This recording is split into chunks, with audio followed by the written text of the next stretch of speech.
আমরা জানলাম এই বহির্ত্বক হচ্ছে ফলের খোসা। ফলের খোসা। এই ফলের খোসা কি করে? এই ফলের ভিতরের অংশকে কি করে? রক্ষা করে। আর এই অংশটাকে বলা হয় মধ্যতক। কি বলা হয়? মধ্যতক। এই মধ্যতক সাধারণত রসালো হয়। কি হয়? রসালো। প্রিয় শিক্ষার্থীরা, আমরা আজকে জানবো ফল ও বীজ। ফল ও বীজ। আমরা বোর্ডে যে ছবিগুলো আঁকছি এই ছবিগুলো সম্পর্কে আমরা ধারণা নেব। এই যে এইটাকে বলা হয় ফল। কি বলা হয়? ফল। কি ফল? এটা একটা আমের ছবি। কিসের ছবি? আমের। তার মানে এই আমের এই পুরোটা অংশটাকে বলা হয় ফল। কি বলা হয়? ফল। এই ফলের ভিতরে একটা অংশ থাকে, এটাকে বলা হয় বীজ। কি বলা হয়? বীজ। তোমরা আম খেয়েছো?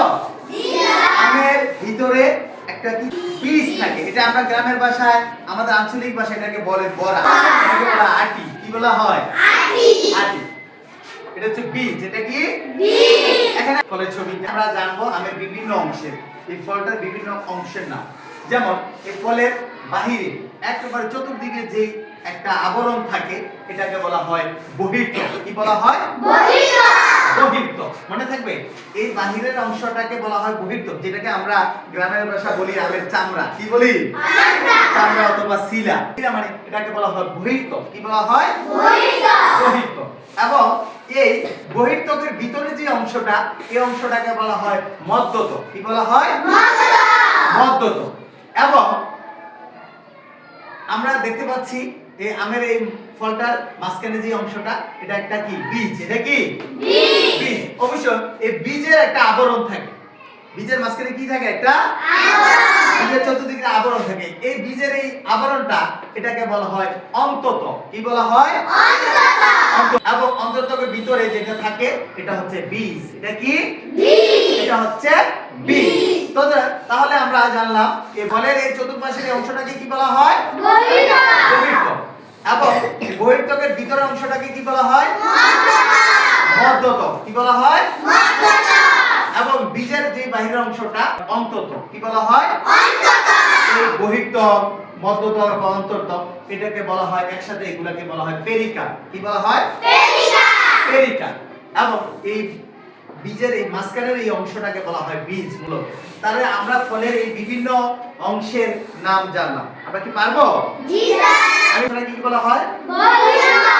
এটাকে কি বলা হয়? মধ্যতক। এই অংশটাকে কি বলা হয়? আর এটাকে কি বলা হয়? বীজ। এই বহির্ত্বক, মধ্যতক ও অন্ততক, এটাকে একসাথে কি বলা হয়? পেরিকা। এখানে আমরা বইয়েতে দেখছি যে ফলের বিভিন্ন অংশের নাম, বিভিন্ন অংশের নাম, ফল, বীজ এবং ফলের বিভিন্ন অংশের নাম। স্ত্রীকেশর মনে আছে? স্ত্রীকেশর। স্ত্রীকেশর গর্ভাশয়ের ভিতরে থাকে ডিম্ব। কি থাকে?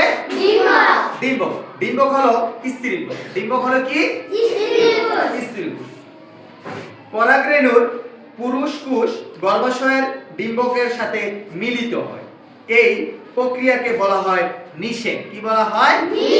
নিষেক। নিষেকের পর গর্ভাশয়টি ফলে এবং ডিম্বকটি বীজে পরিণত হয়। দেখো, এই যে নিষেকের পর গর্ভাশয় অংশটা হয় ফল এবং ডিম্বকটি হয় বীজ। ডিম্বকটি কি হয়?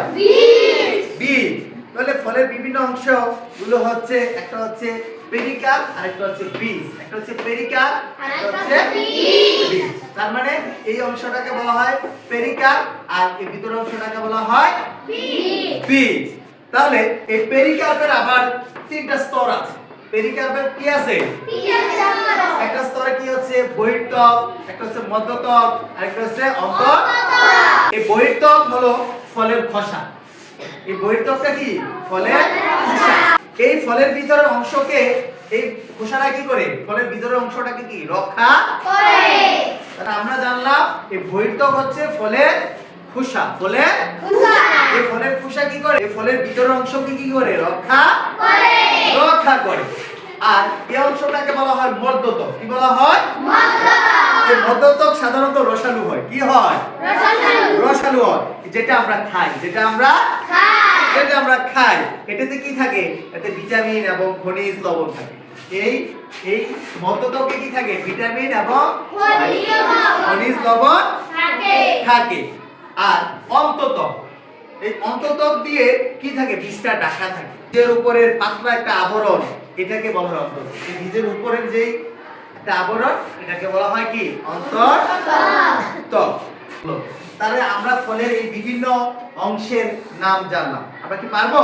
জি স্যার।